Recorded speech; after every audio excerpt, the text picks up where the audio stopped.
അഥവാ ഗുരുഭവനപുരി. ഗുരുവുമായും ചേർന്ന് വിഷ്ണു പ്രതിഷ്ഠ നടത്തിയ പുണ്യഭൂമി. ദേവഗുരുവായ ബൃഹസ്പതിയും വായുദേവനും ചേർന്ന് വൃശ്ചിക മാസത്തിലെ വെളുത്ത ഏകാദശി നാളിലാണ് ഇവിടെ പ്രതിഷ്ഠ വെച്ചത്. അതാണ് നമ്മൾ ഏകാദശിയായിട്ട് ആഘോഷിക്കുന്നത്. അപ്പോൾ പോയാലോ നമുക്കൊന്ന് ഏകാദശി കാണാനായിട്ട്?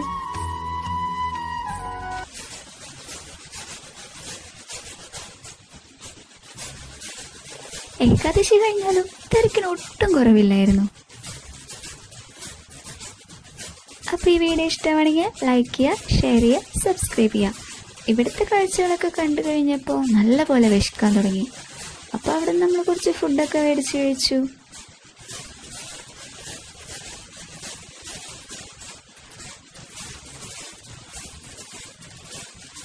ഫുഡ് കഴിച്ചപ്പോൾ ഒന്ന് ചില്ലാക്കാനായിട്ട് ഐസ്ക്രീമും കഴിച്ച് നേരെ വീട്ടിലേക്ക്. അപ്പോൾ ഓക്കെ.